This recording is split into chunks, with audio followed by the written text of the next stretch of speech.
In the United States, where we have more land than people, it is not at all difficult for persons in good health to make money. In this comparatively new field there are so many avenues of success open, so many vocations which are not crowded, that any person of either sex who is willing, at least for the time being, to engage in any respectable occupation that offers, may find lucrative employment. Those who really desire to attain an independence have only to set their minds upon it and adopt the proper means, as they do in regard to any other object which they wish to accomplish, and the thing is easily done. But however easy it may be found to make money, I have no doubt many of my hearers will agree it is the most difficult thing in the world to keep it. The road to wealth is, as Dr. Franklin truly says, as plain as the road to the mill. It consists simply in expending less than we earn. That seems to be a very simple problem. Mr. Micawber, one of those happy creations of the genial Dickens, puts the case in a strong light when he says that to have annual income of £20 per annum and spend £20 and sixpence is to be the most miserable of men, whereas to have an income of only £20 and spend but £19 and sixpence is to be the happiest of mortals. Many of my readers may say, "We understand this. This is economy, and we know economy is wealth. We know we can't eat our cake and keep it also." Yet I beg to say that perhaps more cases of failure arise from mistakes on this point than almost any other. The fact is, many people think they understand economy when they really do not. True economy is misapprehended, and people go through life without properly comprehending what that principle is. One says, "I have an income of so much, and here is my neighbour who has the same. Yet every year he gets something ahead and I fall short. Why is it? I know all about economy." He thinks he does, but he does not. There are men who think that economy consists in saving cheese parings and candle ends, in cutting off 2d from the laundress bill, and doing all sorts of little mean, dirty things. Economy is not meanness. The misfortune is also that this class of persons let their economy apply in only one direction. They fancy they are so wonderfully economical in saving a halfpenny when they ought to spend 2d, that they think they can afford to squander in other directions. A few years ago, before kerosene oil was discovered or thought of, one might stop overnight at almost any farmer's house in the agricultural districts and get a very good supper, but after supper he might attempt to read in the sitting-room and would find it impossible with the inefficient light of one candle. The hostess, seeing his dilemma, would say, "It is rather difficult to read here evenings. The proverb says you must have a ship at sea in order to be able to burn 2 candles at once. We never have an extra candle, except on extra occasions." These extra occasions occur, perhaps, twice a year. In this way the good woman saves $5, $6, or $10 in that time. But the information which might be derived from having the extra light would, of course, far outweigh a ton of candles. But the trouble does not end here. Feeling that she is so economical in tallow candles, she thinks she can afford to go frequently to the village and spend $20 or $30 for ribbons and furbelows, many of which are not necessary. This false connote may frequently be seen in men of business, and in those instances it often runs to writing paper. You find good business men who save all the old envelopes and scraps, and would not tear a new sheet of paper, if they could avoid it, for the world. This is all very well. They may in this way save $5 or $10 a year, but being so economical, only in note paper, they think they can afford to waste time, to have expensive parties and to drive their carriages. This is an illustration of Dr. Franklin's saving at the spigot and wasting at the bunghole, penny wise and pound foolish. Punch, in speaking of this one idea class of people, says, "They are like the man who bought a penny herring for his family's dinner, and then hired a coach and four to take it home." I never knew a man to succeed by practising this kind of economy. True economy consists in always making the income exceed the outgo. Wear the old clothes a little longer if necessary. Dispense with the new pair of gloves. Mend the old dress. Live on plainer food if need be. So that under all circumstances, unless some unforeseen accident occurs, there will be a margin in favour of the income. A penny here and a dollar there, placed at interest, goes on accumulating, and in this way the desired result is attained. It requires some training, perhaps, to accomplish this economy, but when once used to it, you will find there is more satisfaction in rational saving than in irrational spending. Here is a recipe which I recommend. I have found it to work an excellent cure for extravagance, and especially for mistaken economy. When you find that you have no surplus at the end of the year, and yet have a good income, I advise you to take a few sheets of paper and form them into a book, and mark down every item of expenditure. Post it every day or week in 2 columns, one headed Necessaries, or even Comforts, and the other headed Luxuries, and you will find that the latter column will be double, treble, and frequently 10 times greater than the former. The real comforts of life cost but a small portion of what most of us can earn. Dr. Franklin says, quote, "It is the eyes of others and not our own eyes which ruin us. If all the world were blind except myself, I should not care for fine clothes or furniture." End quote. It is the fear of what Mrs. Grundy may say that keeps the noses of many worthy families to the grindstone.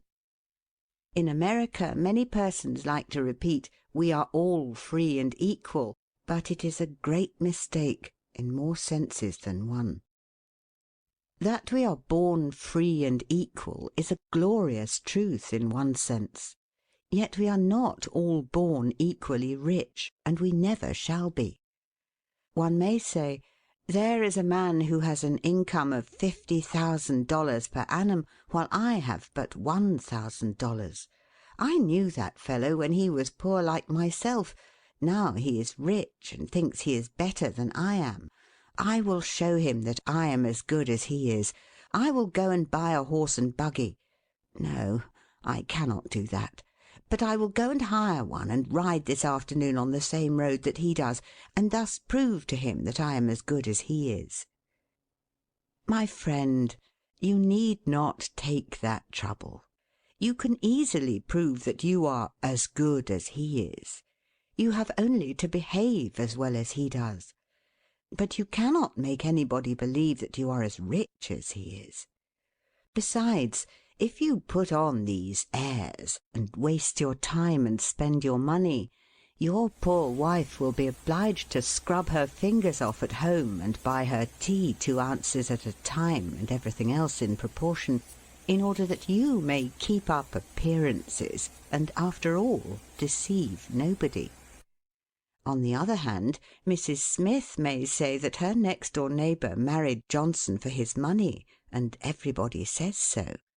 She has a nice $1,000 camel's hair shawl, and she will make Smith get her an imitation one, and she will sit in a pew right next to her neighbour in church, in order to prove that she is her equal. My good woman, you will not get ahead in the world if your vanity and envy thus take the lead. In this country, where we believe the majority ought to rule, we ignore that principle in regard to fashion, and let a handful of people, calling themselves the aristocracy, run up a false standard of perfection, and in endeavouring to rise to that standard we constantly keep ourselves poor, all the time digging away for the sake of outside appearances. How much wiser to be a law unto ourselves and say, we will regulate our outgo by our income and lay up something for a rainy day. People ought to be as sensible on the subject of money getting as on any other subject. Like causes produces like effects. You cannot accumulate a fortune by taking the road that leads to poverty. It needs no prophet to tell us that those who live fully up to their means, without any thought of a reverse in this life, can never attain a pecuniary independence. Men and women accustomed to gratify every whim and caprice will find it hard at first to cut down their various unnecessary expenses, and will feel it a great self-denial to live in a smaller house than they have been accustomed to, with less expensive furniture, less company, less costly clothing, fewer servants, a less number of balls, parties, theatre-goings, carriage-ridings, pleasure excursions, cigar-smokings, liquor-drinkings, and other extravagances. But after all, if they will try the plan of laying by a nest-egg, or, in other words, a small sum of money at interest or judiciously invested in land, they will be surprised at the pleasure to be derived from constantly adding to their little pile, as well as from all the economical habits which are engendered by this course. The old suit of clothes and the old bonnet and dress will answer for another season. The Croton or spring water taste better than champagne.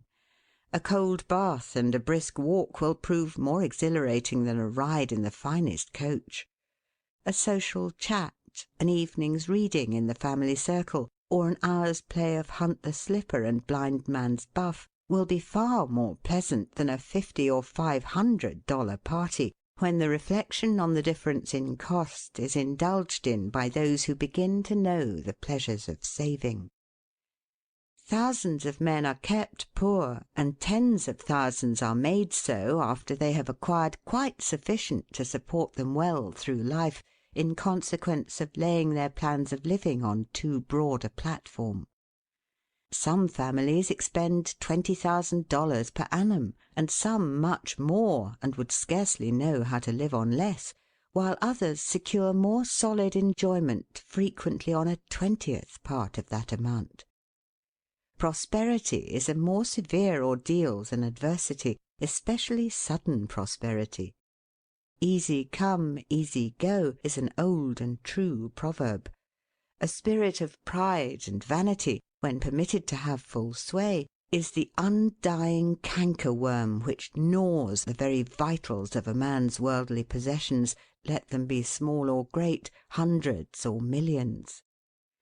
Many persons, as they begin to prosper, immediately expand their ideas and commence expending for luxuries, until in a short time their expenses swallow up their income, and they become ruined in their ridiculous attempts to keep up appearances and make a sensation. I know a gentleman of fortune who says that, when he first began to prosper, his wife would have a new and elegant sofa. "That sofa," he says, "cost me $30,000. When the sofa reached the house, it was found necessary to get chairs to match, then sideboards, carpets, and tables to correspond with them, and so on through the entire stock of furniture, when at last it was found that the house itself was quite too small and old-fashioned for the furniture, and a new one was built to correspond with the new purchases. Thus," added my friend, "summing up an outlay of $30,000 caused by that single sofa, and saddling on me in the shape of servants, equipage, and the necessary expenses attendant upon keeping up a fine establishment, a yearly outlay of $11,000, and a tight pinch at that; whereas 10 years ago we lived with much more real comfort, because with much less care, on as many hundreds. The truth is," he continued, That sofa would have brought me to inevitable bankruptcy had not a most unexampled title to prosperity kept me above it, and had I not checked the natural desire to cut a dash. The foundation of success in life is good health. That is the substratum fortune. It is also the basis of happiness. A person cannot accumulate a fortune very well when he is sick. He has no ambition, no incentive, no force. Of course, there are those who have bad health and cannot help it. You cannot expect that such persons can accumulate wealth. But there are a great many in poor health who need not be so. If, then, sound health is the foundation of success and happiness in life, how important it is that we should study the laws of health, which is but another expression for the laws of nature. The nearer we keep to the laws of nature, the nearer we are to good health. And yet how many persons there are who pay no attention to natural laws, but absolutely transgress them, even against their own natural inclination.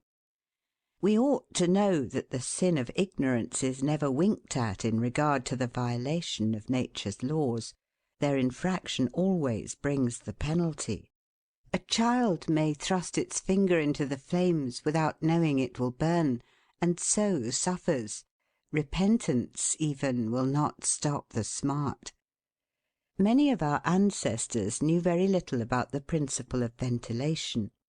They did not know much about oxygen, whatever other gin they might have been acquainted with, and consequently they built their houses with little 7 by 9 feet bedrooms, and these good old pious Puritans would lock themselves up in one of these cells, say their prayers, and go to bed.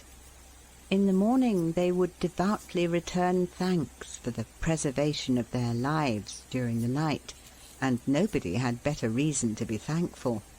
Probably some big crack in the window or in the door let in a little fresh air and thus saved them. Many persons knowingly violate the laws of nature against their better impulses for the sake of fashion. For instance, there is one thing that nothing living except a vile worm ever naturally loved, and that is tobacco. Yet how many persons there are who deliberately train an unnatural appetite, and overcome this implanted aversion for tobacco to such a degree that they get to love it. They have got hold of a poisonous, filthy weed, or rather that takes a firm hold of them. Here are married men who run about spitting tobacco juice on the carpet and floors, and sometimes even upon their wives besides. They do not kick their wives out of doors like drunken men, but their wives, I have no doubt, often wish they were outside of the house. Another perilous feature is that this artificial appetite, like jealousy, grows by what it feeds on. When you love that which is unnatural, a stronger appetite is created for the hurtful thing than the natural desire for what is harmless. There is an old proverb which says that habit is second nature. But an artificial habit is stronger than nature. Take, for instance, an old tobacco chewer. His love for the quid is stronger than his love for any particular kind of food. He can give up roast beef easier than give up the weed. Young lads regret that they are not men. They would like to go to bed boys and wake up men. And to accomplish this they copy the bad habits of their seniors. Little Tommy and Johnny see their fathers or uncles smoke a pipe, and they say, "If I could only do that, I would be a man too. Uncle John has gone out and left his pipe of tobacco. Let us try it." They take a match and light it, and then puff away. "We will learn to smoke. Do you like it, Johnny?" That lad dolefully replies, "Not very much. It tastes bitter." By and by he grows pale, but he persists, and he soon offers up a sacrifice on the altar of fashion. But the boys stick to it and persevere until at last they conquer their natural appetites and become the victims of acquired tastes. I speak by the book, for I have noticed its effects on myself, having gone so far as to smoke 10 or 15 cigars a day, although I have not used the weed during the last 14 years, and never shall again. The more a man smokes, the more he craves smoking. The last cigar smoked simply excites the desire for another, and so on incessantly. Take the tobacco chewer. In the morning, when he gets up, he puts a quid in his mouth and keeps it there all day, never taking it out except to exchange it for a fresh one, or when he is going to eat. Oh yes, at intervals during the day and evening, many a chewer takes out the quid and holds it in his hand long enough to take a drink, and then pop it goes back again. This simply proves that the appetite for rum is even stronger than that for tobacco. When the tobacco chewer goes to your country seat and you show him your grapery and fruit house and the beauties of your garden, when you offer him some fresh ripe fruit and say, "My friend, I have got here the most delicious apples and pears and peaches and apricots. I have imported them from Spain, France, and Italy. Just see those luscious grapes. There is nothing more delicious nor more healthy than ripe fruit. So help yourself. I want to see you delight yourself with these things." He will roll the dear quid under his tongue and answer, "No, I thank you, I have got tobacco in my mouth." His palate has become narcotized by the noxious weed, and he has lost in a great measure the delicate and enviable taste for fruits. This shows what expensive, useless, and injurious habits men will get into. I speak from experience. I have smoked until I trembled like an aspen leaf, the blood rushed to my head, and I had a palpitation of the heart which I thought was heart disease, till I was almost killed with fright. When I consulted my physician, he said, "Break off tobacco using." I was not only injuring my health and spending a great deal of money, but I was setting a bad example. I obeyed his counsel. No young man in the world ever looked so beautiful as he thought he did behind a 15-cent cigar or a meerschaum. These remarks apply with tenfold force to the use of intoxicating drinks. To make money requires a clear brain. A man has got to see that 2 and 2 make 4. He must lay all his plans with reflection and forethought, and closely examine all the details and the ins and outs of business. As no man can succeed in business unless he has a brain to enable him to lay his plans, and reason to guide him in their execution, so no matter how bountifully a man may be blessed with intelligence, if the brain is muddled and his judgment warped by intoxicating drinks, it is impossible for him to carry on business successfully. How many good opportunities have passed, never to return, while a man was sipping a social glass with his friend? How many foolish bargains have been made under the influence of the nervine, which temporarily makes its victim think he is rich? How many important chances have been put off until to-morrow, and then for ever, because the wine cup has thrown the system into a state of lassitude, neutralizing the energies so essential to success in business. Verily, wine is a mocker. The use of intoxicating drinks as a beverage is as much an infatuation as is the smoking of opium by the Chinese, and the former is quite as destructive to the success of the business man as the latter.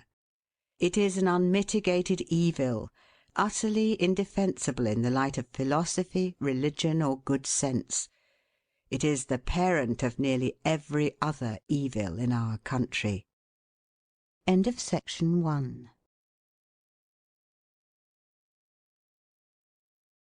Don't mistake your vocation. The safest plan, and the one most sure of success for the young man starting in life, is to select the vocation which is most congenial to his tastes. Parents and guardians are often quite too negligent in regard to this. It is very common for a father to say, for example, "I have 5 boys. I will make Billy a clergyman, John a lawyer, Tom a doctor, and Dick a farmer." He then goes into town and looks about to see what he will do with Sammy. He returns home and says, "Sammy, I see watchmaking is a nice genteel business. I think I will make you a goldsmith." He does this regardless of Sam's natural inclinations or genius. We are all, no doubt, born for a wise purpose. There is as much diversity in our brains as in our countenances. Some are born natural mechanics, while some have great aversion to machinery. Let a dozen boys of 10 years get together, and you will soon observe 2 or 3 are whittling out some ingenious device, working with locks or complicated machinery. When they were but 5 years old, their father could find no toy to please them like a puzzle. They are natural mechanics. But the other 8 or 9 boys have different aptitudes. I belong to the latter class. I never had the slightest love for mechanism. On the contrary, I have a sort of abhorrence for complicated machinery. I never had ingenuity enough to whittle a cider tap so it would not leak. I never could make a pen that I could write with, or understand the principle of a steam engine. If a man was to take such a boy as I was and attempt to make a watchmaker of him, the boy might, after an apprenticeship of 5 or 7 years, be able to take apart and put together a watch. But all through life he would be working uphill and seizing every excuse for leaving his work and idling away his time. Watchmaking is repulsive to him. Unless a man enters upon the vocation intended for him by nature and best suited to his peculiar genius, he cannot succeed. I am glad to believe that the majority of persons do find their right vocation. Yet we see many who have mistaken their calling, from the blacksmith up or down to the clergyman. You will see, for instance, that extraordinary linguist, the learned blacksmith, who ought to have been a teacher of languages, and you may have seen lawyers, doctors, and clergymen who were better fitted by nature for the anvil or the lapstone.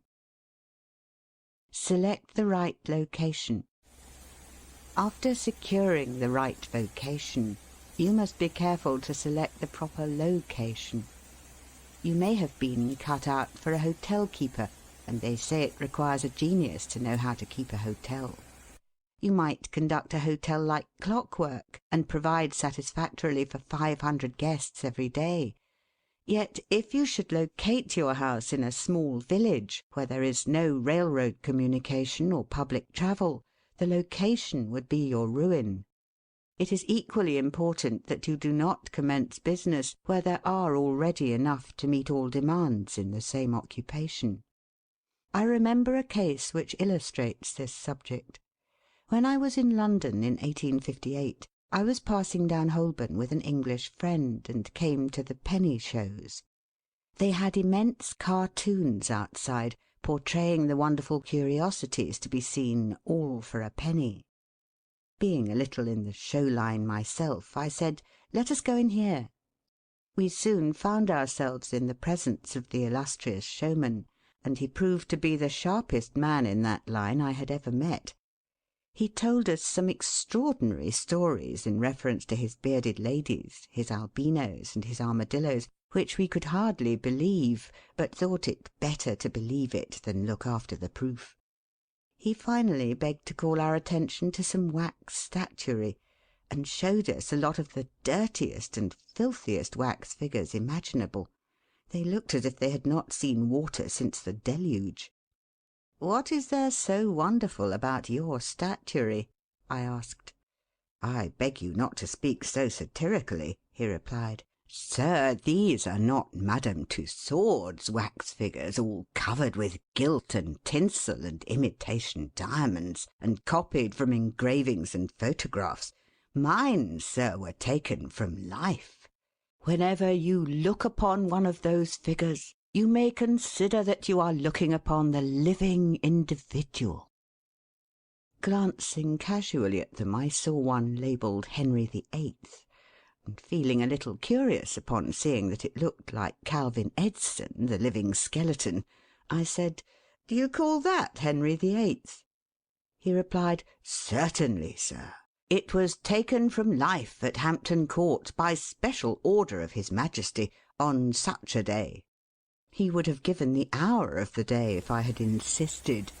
I said, "Everybody knows that Henry VIII was a great stout old king, and that figure is lean and lank. What do you say to that?" "Why," he replied, "you would be lean and lank yourself if you sat there as long as he has." There was no resisting such arguments.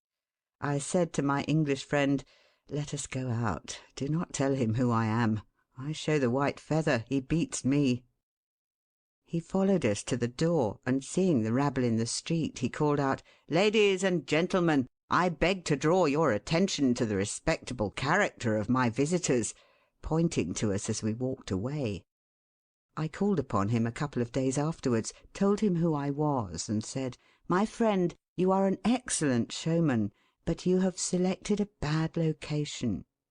He replied, "This is true, sir. I feel that all my talents are thrown away. But what can I do?" "You can go to America," I replied. "You can give full play to your faculties over there. You will find plenty of elbow room in America. I will engage you for 2 years. After that you'll be able to go on your own account." He accepted my offer, and remained 2 years in my New York museum. He then went to New Orleans, and carried on a travelling show business during the summer. Today he is worth $60,000, simply because he selected the right vocation and also secured the proper location. The old proverb says, 3 removes are as bad as a fire. But when a man is in the fire, it matters but little how soon or how often he removes. Avoid debt. Young men starting in life should avoid running into debt. There is scarcely anything that drags a person down like debt.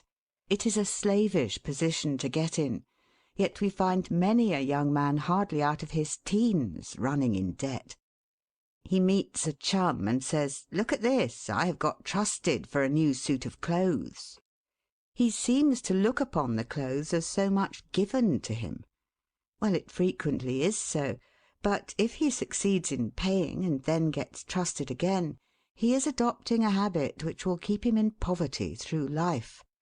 Debt robs a man of his self-respect and makes him almost despise himself. Grunting and groaning and working for what he has eaten up or worn out, and now, when he is called upon to pay up, he has nothing to show for his money. This is properly termed working for a dead horse. I do not speak of merchants buying and selling on credit, or of those who buy on credit in order to turn the purchase to a profit. The old Quaker said to his farmer son, "John, never get trusted, but if thee gets trusted for anything, let it be for manure, because that will help thee pay it back again." Mr. Beecher advised young men to get in debt if they could to a small amount in the purchase of land in the country districts. If a young man, he says, will only get in debt for some land and then get married, these 2 things will keep him straight, or nothing will. This may be safe to a limited extent, but getting in debt for what you eat and drink and wear is to be avoided. Some families have a foolish habit of getting credit at the stores, and thus frequently purchase many things which might have been dispensed with. It is all very well to say, "I have got trusted for 60 days, and if I don't have the money, the creditor will think nothing about it." There is no class of people in the world who have such good memories as creditors. When the 60 days run out, you will have to pay. If you do not pay, you will break your promise, and probably resort to a falsehood. You may make some excuse or get in debt elsewhere to pay it, but that only involves you the deeper. A good-looking, lazy young fellow was the apprentice boy Horatio. His employer said, "Horatio, did you ever see a snail?" "I think I have," he drawled out. "You must have met him then, for I'm sure you never overtook one," said the boss. "Your creditor will meet you or overtake you and say, 'Now, my young friend, you agreed to pay me. You have not done it. You must give me your note.' You give the note on interest, and it commences working against you. It is a dead horse. The creditor goes to bed at night and wakes up in the morning better off than when he retired to bed, because his interest has increased during the night. But you grow poorer while you are sleeping, for the interest is accumulating against you. Money is in some respects like fire. It is a very excellent servant, but a terrible master. When you have it mastering you, when interest is constantly piling up against you, it will keep you down in the worst kind of slavery. But let money work for you, and you have the most devoted servant in the world. It is no eye servant. There is nothing animate or inanimate that will work so faithfully as money when placed at interest, well secured. It works night and day, and in wet or dry weather. I was born in the Blue Law State of Connecticut, where the old Puritans had laws so rigid that it was said they fined a man for kissing his wife on Sunday. Yet these rich old Puritans would have thousands of dollars at interest, and on Saturday night would be worth a certain amount. On Sunday they would go to church and perform all the duties of a Christian. On waking up on Monday morning, they would find themselves considerably richer than the Saturday night previous, simply because their money placed at interest had worked faithfully for them all day Sunday, according to law. Do not let it work against you. If you do, there is no chance for success in life so far as money is concerned. John Randolph, the eccentric Virginian, once exclaimed in Congress, "Mr. Speaker, I have discovered the philosopher's stone. Pay as you go." This is indeed nearer to the philosopher's stone than any alchemist has ever yet arrived. Persevere. When a man is in the right path, he must persevere. I speak of this because there are some persons who are born tired, naturally lazy, and possessing no self-reliance and no perseverance. But they can cultivate these qualities, as Davy Crockett said, "This thing remember when I am dead, be sure you are right, then go ahead." It is this go-aheaditiveness, this determination not to let the horrors or the blues take possession of you so as to make you relax your energies in the struggle for independence, which you must cultivate. How many have almost reached the goal of their ambition, but, losing faith in themselves, have relaxed their energies, and the golden prize has been lost for ever. It is, no doubt, often true, as Shakespeare says, "There is a tide in the affairs of men, which, taken at the flood, leads on to fortune." If you hesitate, some bolder hand will stretch out before you and get the prize. Remember the proverb of Solomon, "He becometh poor that dealeth with a slack hand, but the hand of the diligent maketh rich." Perseverance is sometimes but another word for self-reliance. Many persons naturally look on the dark side of life and borrow trouble. They are born so. Then they ask for advice, and they will be governed by one wind and blown by another, and cannot rely upon themselves. Until you can get so that you can rely upon yourself, you need not expect to succeed. I have known men personally who have met with pecuniary reverses and absolutely committed suicide, because they thought they could never overcome their misfortune. But I have known others who have met more serious financial difficulties and have bridged them over by simple perseverance, aided by a firm belief that they were doing justly and that Providence would overcome evil with good. You will see this illustrated in any sphere of life. Take two generals, Both understand military tactics, both educated at West Point, if you please, both equally gifted. Yet one having this principle of perseverance, and the other lacking it, the former will succeed in his profession, while the latter will fail.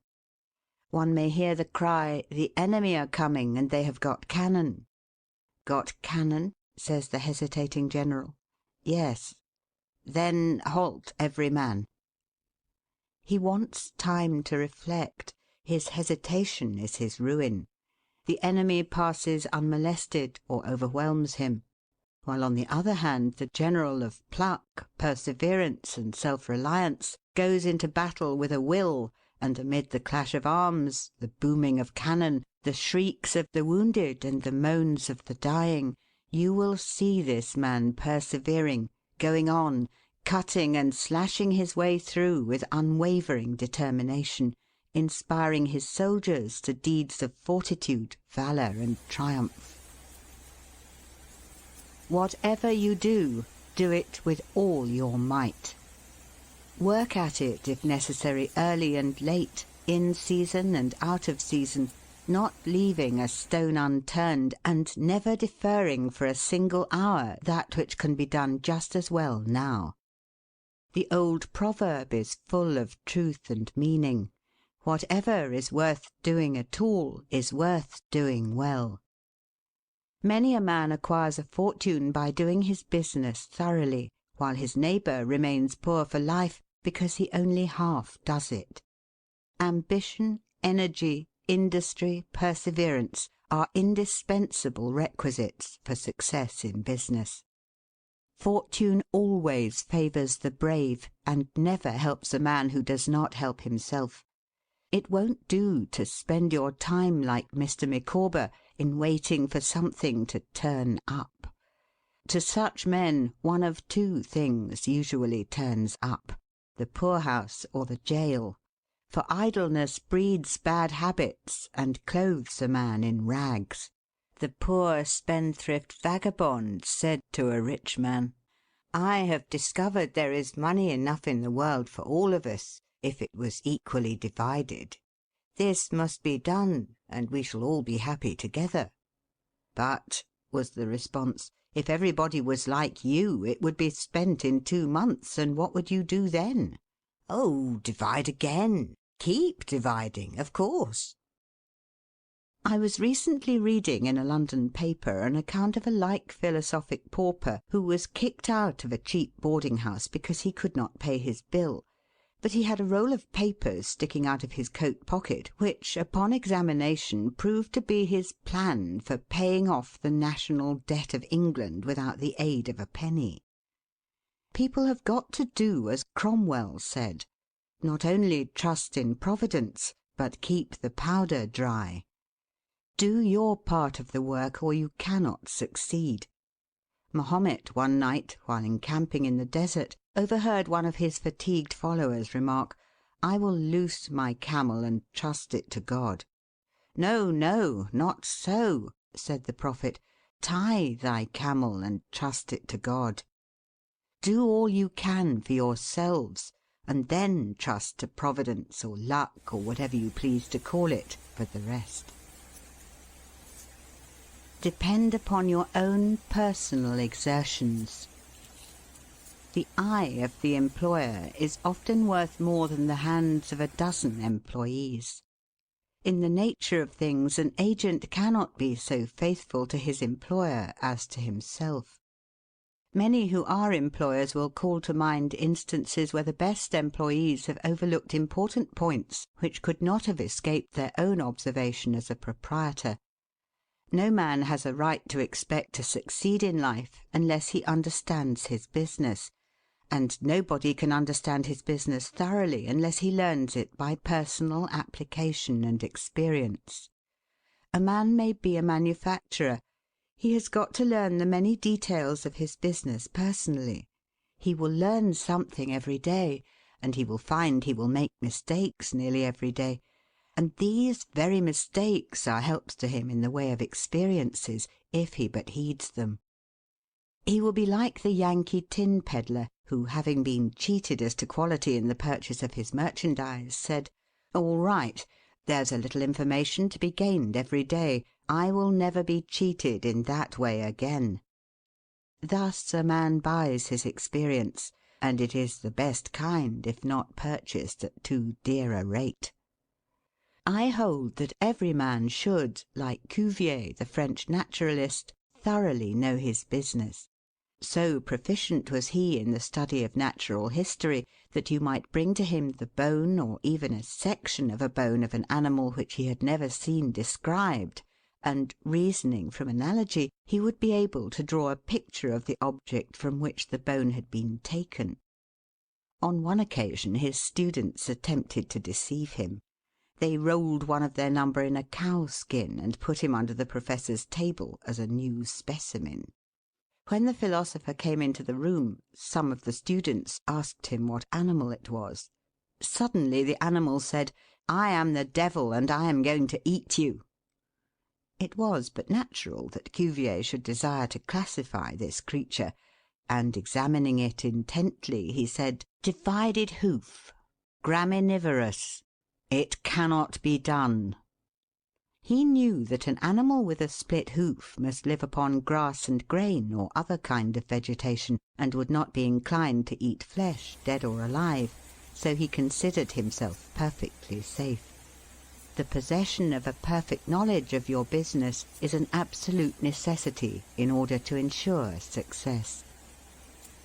Among the maxims of the elder Rothschild was one, an apparent paradox: be cautious and bold.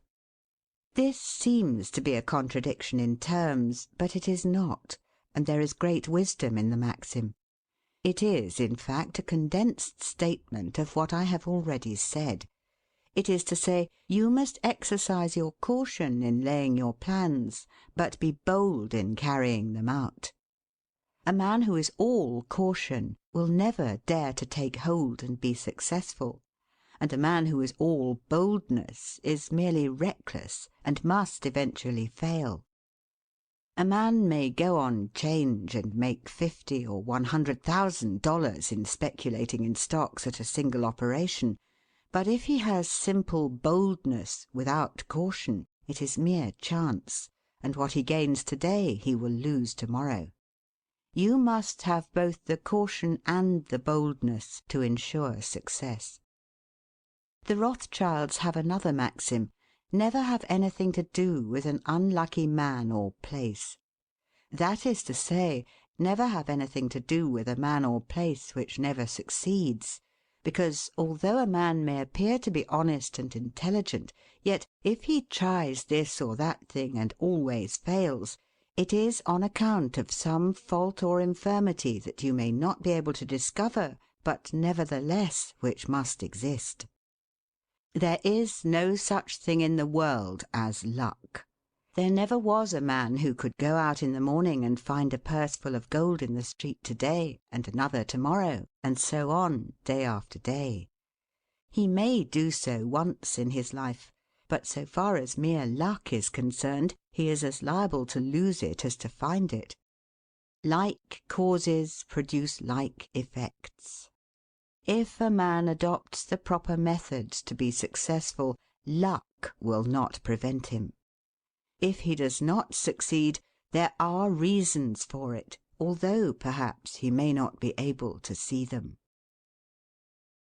Use the best tools. Men in engaging employees should be careful to get the best. Understand, you cannot have two good tools to work with, and there is no tool you should be so particular about as living tools. If you get a good one, it is better to keep him than keep changing. He learns something every day, and you are benefited by the experience he acquires. He is worth more to you this year than last, and he is the last man to part with, provided his habits are good and he continues faithful. If, as he gets more valuable, he demands an exorbitant increase of salary, on the supposition that you can't do without him, let him go. Whenever I have such an employee, I always discharge him, first to convince him that his place may be supplied, and second, because he is good for nothing if he thinks he is invaluable and cannot be spared. But I would keep him, if possible, in order to profit from the result of his experience. An important element in an employee is the brain. You can see bills up, hands wanted, but hands are not worth a great deal without heads. Mr. Beecher illustrates this in this wise. An employee offers his services by saying, "I have a pair of hands and one of my fingers thinks." "That is very good," says the employer. Another man comes along and says he has 2 fingers that think. "Ah, that is better." But a third calls in and says that all his fingers and thumbs think. That is better still. Finally another steps in and says, "I have a brain that thinks. I think all over. I am a thinking as well as a working man." "You are the man I want," says the delighted employer. Those men who have brains and experience are therefore the most valuable, and not to be readily parted with. It is better for them as well as yourself to keep them at reasonable advances in their salaries from time to time. Don't get above your business. Young men, after they get through their business training or apprenticeship, instead of pursuing their avocation and rising in their business, will often lie about doing nothing. They say, "I have learned my business, but I am not going to be a hireling. What is the object of learning my trade or profession unless I establish myself?" Have you capital to start with? No, but I am going to have it. How are you going to get it? I will tell you confidentially. I have a wealthy old aunt, and she will die pretty soon, but if she does not, I expect to find some rich old man who will lend me a few thousands to give me a start. If I only get the money to start with, I will do well. There is no greater mistake than when a young man believes he will succeed with borrowed money. Why? Because every man's experience coincides with that of Mr. Astor, who said it was more difficult for him to accumulate his first $1,000 than all the succeeding millions that made up his colossal fortune. Money is good for nothing unless you know the value of it by experience. Give a boy $20,000 and put him in business, and the chances are that he will lose every dollar of it before he is a year older. Like buying a ticket in the lottery and drawing a prize, it is easy come, easy go. He does not know the value of it. Nothing is worth anything unless it costs effort. Without self-denial and economy, patience and perseverance, and commencing with capital which you have not earned, you are not sure to succeed in accumulating. Young men, instead of waiting for dead men's shoes, should be up and doing, for there is no class of persons who are so unaccommodating in regard to dying as these rich old people, and it is fortunate for the expectant heirs that it is so. 9 out of 10 of the rich men of our country today started out in life as poor boys, with determined wills, industry, perseverance, economy, and good habits. They went on gradually, made their own money, and saved it, and this is the best way to acquire a fortune. Stephen Girard started life as a poor cabin boy and died worth $9 million. A.T. Stewart was a poor Irish boy. Now he pays taxes on $1.5 million of income per year. John Jacob Astor was a poor farmer boy and died worth 20 millions. Cornelius Vanderbilt began life rowing a boat from Staten Island to New York. Now he presents our government with a steamship worth $1 million, and he is worth 50 millions. There is no royal road to learning, says the proverb, and I may say it is equally true, there is no royal road to wealth. But I think there is a royal road to both.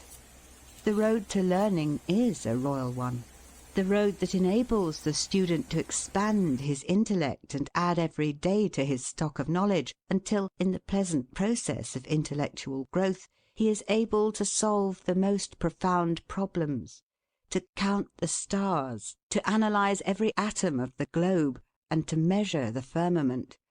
This is a regal highway, and it is the only road worth travelling. So in regard to wealth.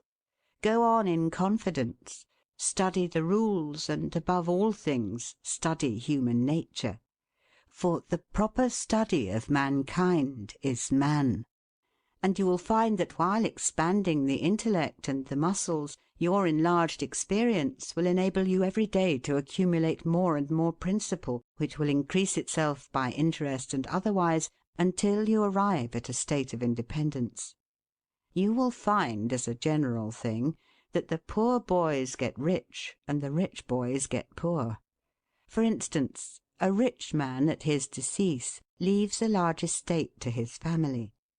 His eldest sons, who have helped him earn his fortune, know by experience the value of money, and they take their inheritance and add to it. The separate portions of the young children are placed at interest, and the little fellows are patted on the head and told a dozen times a day, "You are rich. You will never have to work. You can always have whatever you wish, for you were born with a golden spoon in your mouth." The young heir soon finds out what that means. He has the finest dresses and playthings.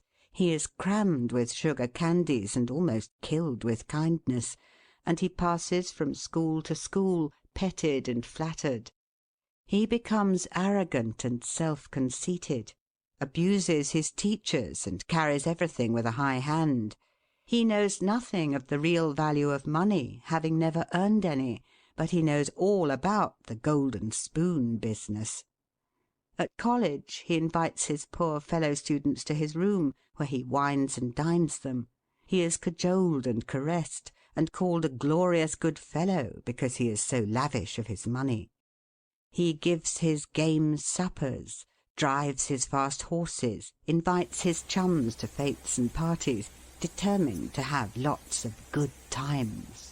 He spends the night in frolics and debauchery, and leads off his companions with the familiar song, "We won't go home till morning." He gets them to join him in pulling down signs, taking gates from their hinges and throwing them into backyards and horse-ponds. If the police arrest them, he knocks them down, is taken to the lock-up, and joyfully foots the bills. "Ha, my boys," he cries, "what is the use of being rich if you can't enjoy yourself?" He might more truly say, if you can't make a fool of yourself. But he is fast, hates slow things, and don't see it. Young men loaded down with other people's money are almost sure to lose all they inherit, and they acquire all sorts of bad habits which in the majority of cases ruin them in health, purse, and character. In this country one generation follows another, and the poor of to-day are rich in the next generation, or the third. Their experience leads them on, and they become rich, and they leave vast riches to their young children. These children, having been reared in luxury, are inexperienced and get poor. And after long experience another generation comes on and gathers up riches again in turn. And thus history repeats itself, and happy is he who by listening to the experience of others avoids the rocks and shoals on which so many have been wrecked.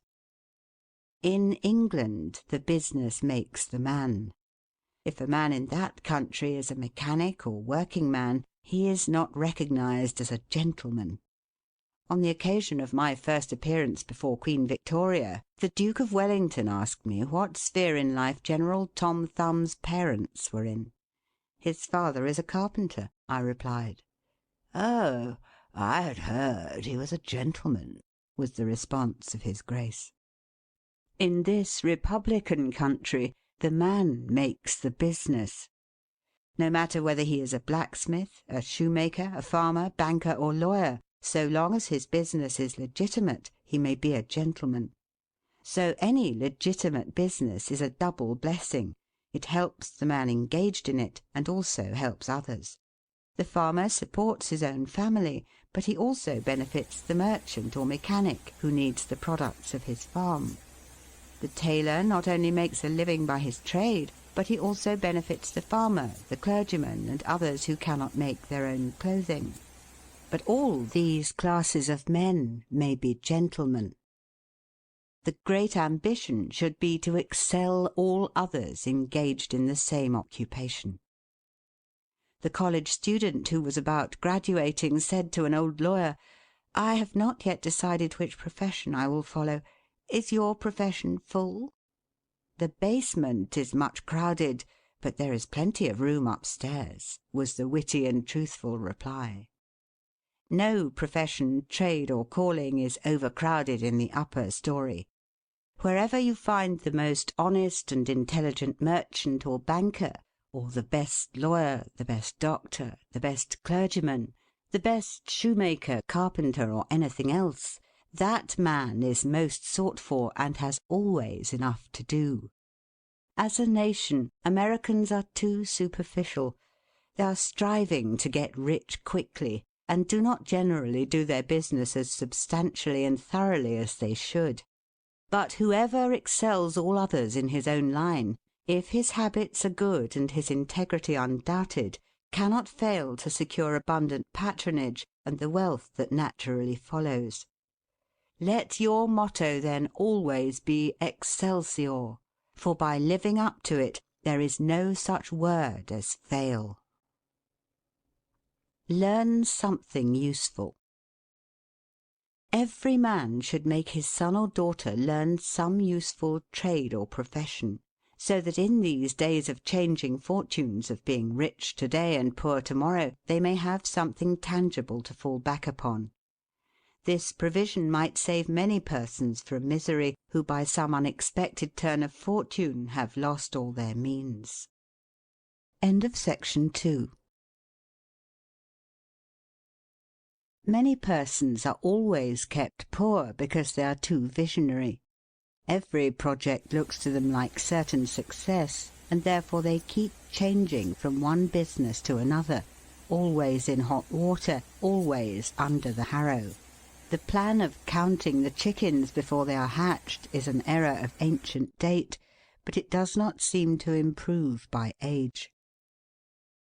Do not scatter your powers. Engage in one kind of business only, and stick to it faithfully until you succeed, or until your experience shows that you should abandon it. A constant hammering on one nail will generally drive it home at last, so that it can be clinched. When a man's undivided attention is centred on one object, his mind will constantly be suggesting improvements of value, which would escape him if his brain was occupied by a dozen different subjects at once. Many a fortune has slipped through a man's fingers because he was engaged in too many occupations at a time. There is good sense in the old caution against having too many irons in the fire at once. Be systematic. Men should be systematic in their business. A person who does business by rule, having a time and place for everything, doing his work promptly, will accomplish twice as much and with half the trouble of him who does it carelessly and slipshod.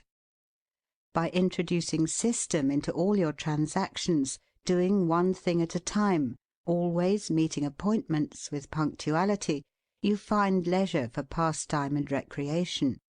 Whereas the man who only half does one thing and then turns to something else and half does that, will have his business at loose ends, and will never know when his day's work is done, for it never will be done. Of course there is a limit to all these rules. We must try to preserve the happy medium, for there is such a thing as being too systematic. There are men and women, for instance, who put away things so carefully that they can never find them again. It is too much like the red tape formality at Washington and Mr. Dickens' Circumlocution Office, all theory and no result. When the Astor House was first started in New York City, it was undoubtedly the best hotel in the country. The proprietors had learned a good deal in Europe regarding hotels, and the landlords were proud of the rigid system which pervaded every department of their great establishment. When 12 o'clock at night had arrived and there were a number of guests around, one of the proprietors would say, "Touch that bell, John," and in 2 minutes 60 servants, with a water bucket in each hand, would present themselves in the hall. "This," said the landlord, addressing his guests, "is our fire bell. It will show you we are quite safe here. We do everything systematically." This was before the Croton water was introduced into the city. But they sometimes carried their system too far. On one occasion, when the hotel was thronged with guests, one of the waiters was suddenly indisposed, and although there were 50 waiters in the hotel, the landlord thought he must have his full complement, or his system would be interfered with. Just before dinner-time he rushed downstairs and said, "There must be another waiter. I am 1 waiter short. What can I do?" He happened to see Boots, the Irishman. "Pat," said he, "wash your hands and face. Take that white apron and come into the dining-room in 5 minutes." Presently Pat appeared as required, and the proprietor said, "Now, Pat, you must stand behind these 2 chairs and wait on the gentleman who will occupy them. Did you ever act as a waiter?" "I know all about it, sure, but I never did it." Like the Irish pilot, on one occasion when the captain, thinking he was considerably out of his course, asked, "Are you certain you understand what you are doing?" Pat replied, "Sure, and I knows every rock in the channel." That moment, bang thumped the vessel against a rock. "Ah, bejabers, and that is one of 'em," continued the pilot. But to return to the dining-room. "Pat," said the landlord, "here we do everything systematically. You must first give the gentlemen each a plate of soup, and when they finish that, ask them what they will have next." Pat replied, "Ah, and I understand perfectly the virtues of system." Very soon in came the guests. The plates of soup were placed before them. One of Pat's 2 gentlemen ate his soup. The other did not care for it. He said, "Waiter, take this plate away and bring me some fish." Pat looked at the untasted plate of soup, and remembering the injunctions of the landlord in regard to system, replied, "Not till ye have ate your soup." Of course that was carrying system entirely too far. Read the newspapers. Always take a trustworthy newspaper, and thus keep thoroughly posted in regard to the transactions of the world. He who is without a newspaper is cut off from his species. In these days of telegraphs and steam, many important inventions and improvements in every branch of trade are being made, and he who don't consult the newspapers will soon find himself and his business left out in the cold. Beware of outside operations. We sometimes see men who have obtained fortunes suddenly become poor. In many cases this arises from intemperance, and often from gaming and other bad habits. Frequently it occurs because a man has been engaged in outside operations of some sort. When he gets rich in his legitimate business, he is told of a grand speculation where he can make a score of thousands. He is constantly flattered by his friends, who tell him that he is born lucky, that everything he touches turns into gold. Now, if he forgets that his economical habits, his rectitude of conduct, and a personal attention to a business which he understood caused his success in life, he will listen to the siren voices. He says, "I will put in $20,000. I have been lucky, and my good luck will soon bring me back $60,000. A few days elapse, and it is discovered he must put in $10,000 more. Soon after he is told it is all right, But certain matters not foreseen require an advance of $20,000 more, which will bring him a rich harvest. But before the time comes around to realize, the bubble bursts, he loses all he is possessed of, and then he learns what he ought to have known at the first, that however successful a man may be in his own business, if he turns from that and engages in a business which he don't understand, he is like Samson when shorn of his locks. His strength has departed, and he becomes like other men. If a man has plenty of money, he ought to invest something in everything that appears to promise success and that will probably benefit mankind. But let the sums thus invested be moderate in amount, and never let a man foolishly jeopardize a fortune that he has earned in a legitimate way by investing it in things in which he has had no experience. Don't endorse without security. I hold that no man ought ever to endorse a note or become security for any man, be it his father or brother, to a greater extent than he can afford to lose and care nothing about, without taking good security. Here is a man that is worth $20,000. He is doing a thriving manufacturing or mercantile trade. You are retired and living on your money. He comes to you and says, "You are aware that I am worth $20,000 and don't owe a dollar. If I had $5,000 in cash, I could purchase a particular lot of goods and double my money in a couple of months. Will you endorse my note for that amount?" You reflect that he is worth $20,000, and you incur no risk by endorsing his note. You like to accommodate him, and you lend your name without taking the precaution of getting security. Shortly after, he shows you the note with your endorsement cancelled, and tells you, probably truly, that he made the profit that he expected by the operation. You reflect that you have done a good action, and the thought makes you feel happy. By and by the same thing occurs again, and you do it again. You have already fixed the impression in your mind that it is perfectly safe to endorse his notes without security. But the trouble is, this man is getting money too easily. He has only to take your note to the bank, get it discounted, and take the cash. He gets money for the time being without effort, without inconvenience to himself. Now mark the result. He sees a chance for speculation outside of his business. A temporary investment of only $10,000 is required. It is sure to come back before a note at the bank would be due. He places a note for that amount before you.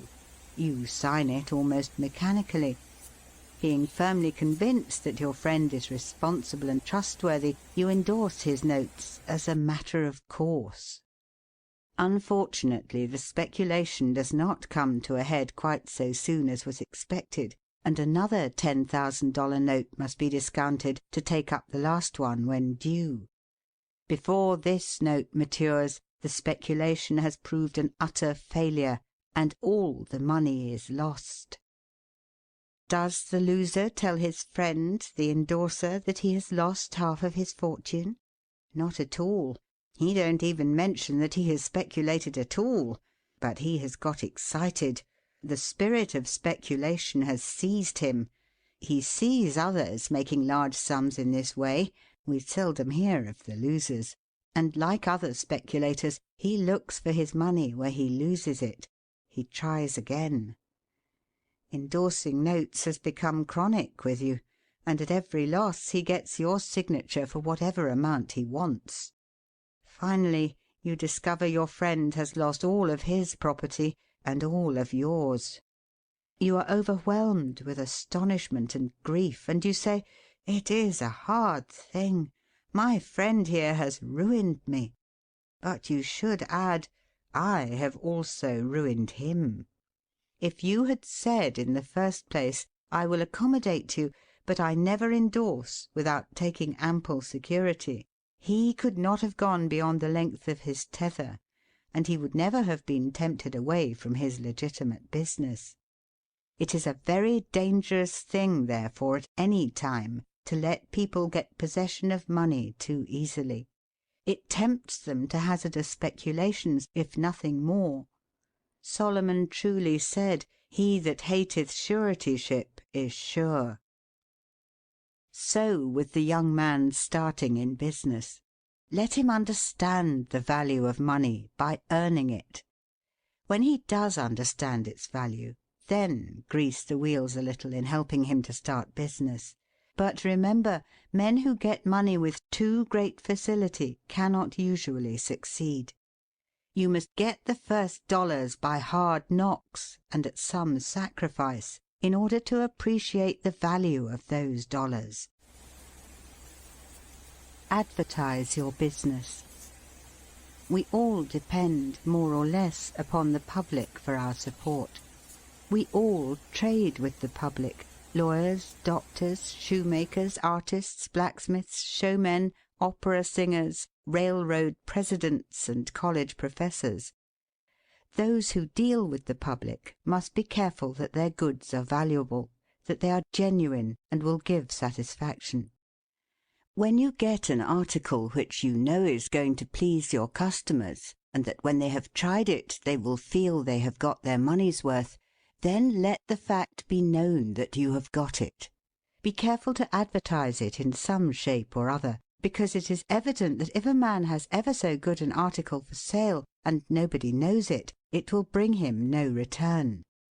In a country like this, where nearly everybody reads, and where newspapers are issued and circulated in editions of 5,000 to 200,000, it would be very unwise if this channel was not taken advantage of to reach the public in advertising. A newspaper goes into the family and is read by wife and children as well as the head of the house. Hence hundreds and thousands of people may read your advertisement while you are attending to your routine business.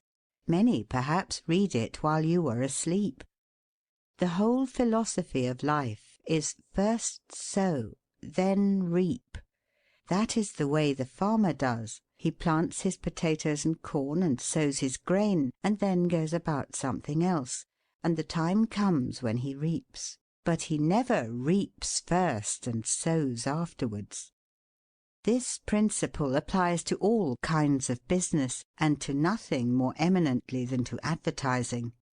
If a man has a genuine article, there is no way in which he can reap more advantageously than by sowing to the public in this way. He must, of course, have a really good article, and one which will please his customers. Anything spurious will not succeed permanently, because the public is wiser than many imagine. Men and women are selfish, and we all prefer purchasing where we can get the most for our money, and we try to find out where we can most surely do so. You may advertise a spurious article and induce many people to call and buy it once, but they will denounce you as an impostor and swindler, and your business will gradually die out and leave you poor. This is right. Few people can safely depend upon chance custom. You all need to have your customers return and purchase again. A man said to me, "I have tried advertising and did not succeed, yet I have a good article." I replied, "My friend, there may be exceptions to a general rule, but how do you advertise?" "I put it in a weekly newspaper 3 times and paid $1.50 for it." I replied, "Sir, advertising is like learning. A little is a dangerous thing." A French writer says that the reader of a newspaper does not see the first insertion of an ordinary advertisement. The second insertion he sees, but does not read. The third insertion he reads. The fourth insertion he looks at the price. The fifth insertion he speaks of it to his wife. The sixth insertion he is ready to purchase. And the seventh insertion he purchases. Your object in advertising is to make the public understand what you have got to sell, and if you have not the pluck to keep advertising until you have imparted that information, all the money you have spent is lost. You are like the fellow who told the gentleman if he would give him 10 cents it would save him $1. "How can I help you so much with so small a sum?" asked the gentleman in surprise. "I started out this morning," hiccuped the fellow, "with the full determination to get drunk, and I have spent my only $1 to accomplish the object, and it has not quite done it. 10 cents worth more of whiskey would just do it, and in this manner I should save the $1 already expended." So a man who advertises at all must keep it up until the public know who and what he is, and what his business is, or else the money invested in advertising is lost. Some men have a peculiar genius for writing a striking advertisement, one that will arrest the attention of the reader at first sight. This tact, of course, gives the advertiser a great advantage. Sometimes a man makes himself popular by an unique sign or a curious display in his window. Recently I observed a swing sign extending over the sidewalk in front of a store, on which was the inscription in plain letters, "Don't read the other side." Of course I did, and so did everybody else, and I learned that the man had made an independence by first attracting the public to his business in that way, and then using his customers well afterwards. Genin the Hatter bought the first Jenny Lind ticket at auction for $225, because he knew it would be a good advertisement for him. "Who is the bidder?" said the auctioneer as he knocked down that ticket at Castle Garden. "Genin the Hatter," was the response. Here were thousands of people from the Fifth Avenue and from distant cities in the highest stations in life. "Who is Genin the Hatter?" they exclaimed. They had never heard of him before. The next morning the newspapers and telegraph had circulated the facts from Maine to Texas, and from 5 to 10 millions of people had read that the tickets sold at auction for Jenny Lind's first concert amounted to about $20,000, and that a single ticket was sold at $225 to Genin the Hatter. Men throughout the country involuntarily took off their hats to see if they had a Genin hat on their heads. At a town in Iowa it was found that in the crowd around the post office there was one man who had a Genin hat, and he showed it in triumph, although it was worn out and not worth 2 cents. "Why," one man exclaimed, "you have a real Genin hat. What a lucky fellow you are!" Another man said, "Hang on to that hat. It will be a valuable heirloom in your family." Still another man in the crowd, who seemed to envy the possessor of this good fortune, said, "Come, give us all a chance. Put it up at auction." He did so, and it was sold as a keepsake for $9.50. What was the consequence to Mr. Genin? He sold 10,000 extra hats per annum the first 6 years. 9/10 of the purchasers bought of him probably out of curiosity, and many of them, finding that he gave them an equivalent for their money, became his regular customers. This novel advertisement first struck their attention, and then, as he made a good article, they came again.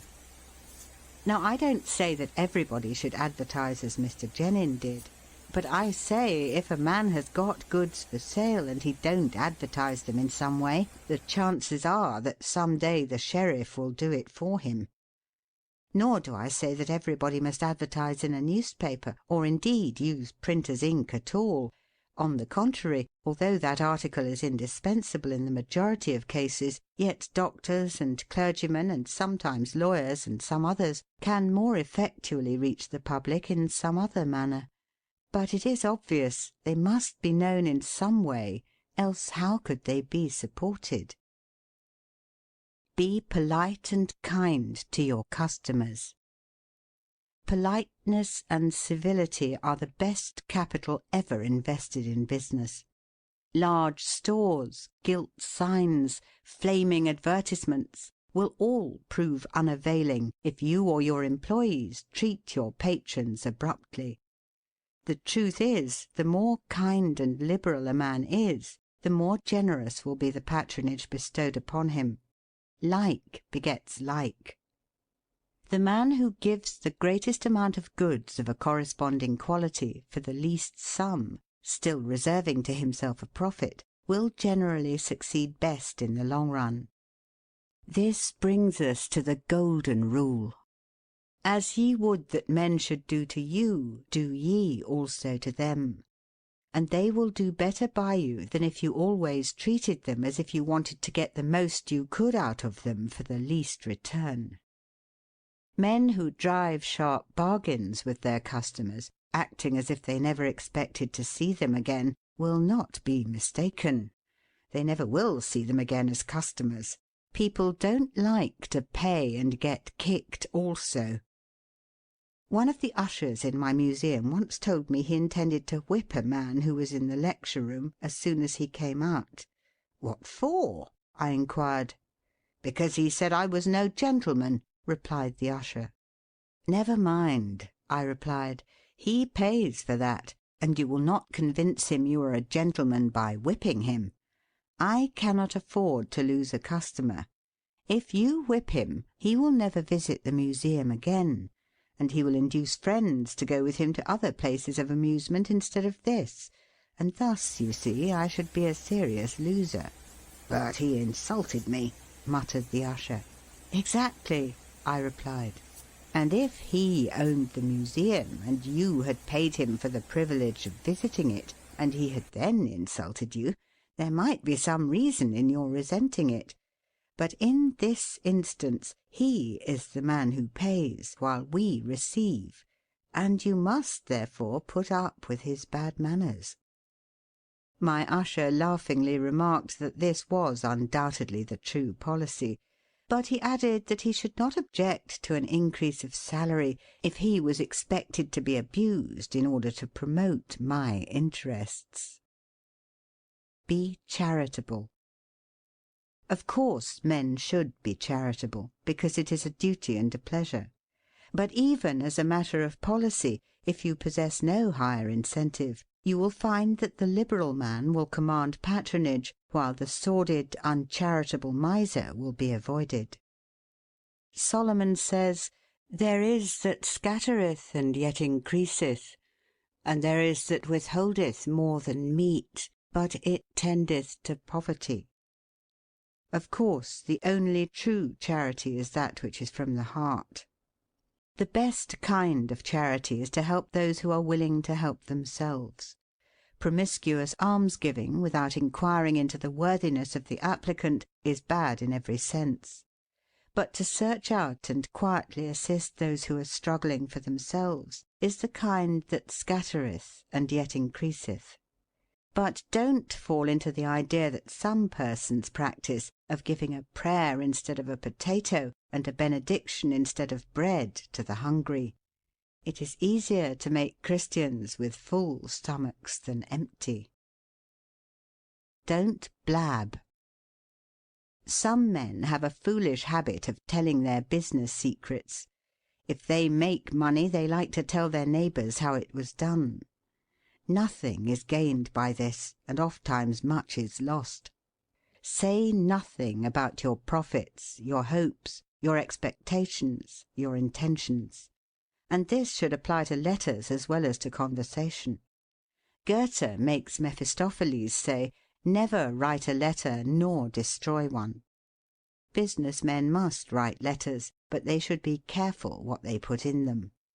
If you are losing money, be specially cautious and not tell of it, or you will lose your reputation. Preserve your integrity. It is more precious than diamonds or rubies. The old miser said to his sons, "Get money. Get it honestly if you can, but get money." This advice was not only atrociously wicked, but it was the very essence of stupidity. It was as much as to say, If you find it difficult to obtain money honestly, you can easily get it dishonestly. Get it in that way. Poor fool! Not to know that the most difficult thing in life is to make money dishonestly. Not to know that our prisons are full of men who attempted to follow this advice. Not to understand that no man can be dishonest without soon being found out, and that when his lack of principle is discovered, nearly every avenue to success is closed against him for ever. The public very properly shun all whose integrity is doubted. No matter how polite and pleasant and accommodating a man may be, none of us dare to deal with him if we suspect false weights and measures. Strict honesty not only lies at the foundation of all success in life financially, but in every other respect. Uncompromising integrity of character is invaluable. It secures to its possessor a peace and joy which cannot be attained without it, which no amount of money, or houses and lands, can purchase. A man who is known to be strictly honest may be ever so poor, but he has the purses of all the community at his disposal, for all know that if he promises to return what he borrows, he will never disappoint them. As a mere matter of selfishness, therefore, if a man had no higher motive for being honest, all will find that the maxim of Dr. Franklin can never fail to be true, that honesty is the best policy. To get rich is not always equivalent to being successful.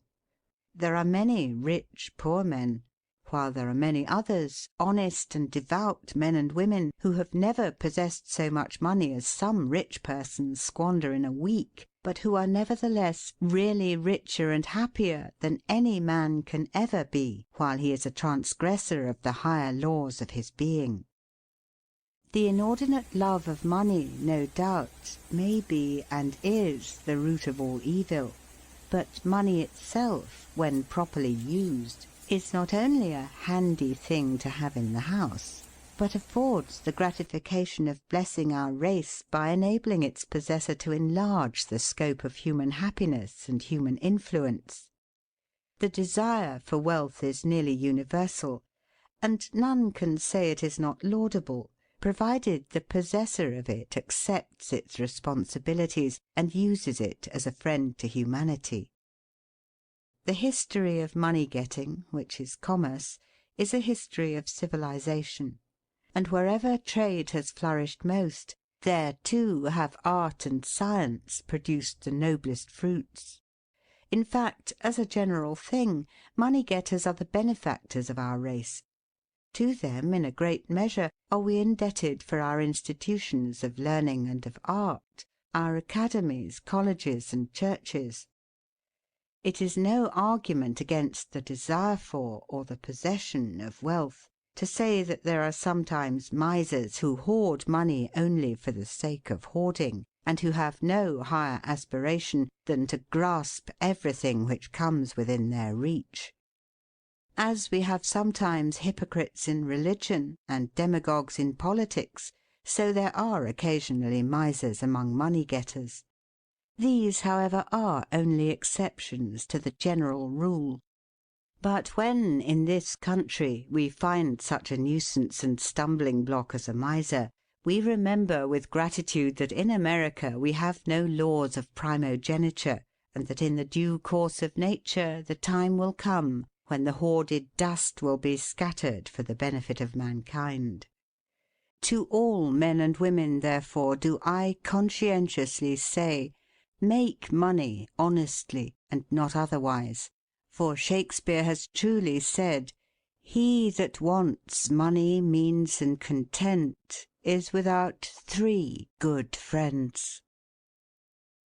End of The Art of Money Getting, or Golden Rules for Making Money, by P. T. Barnum.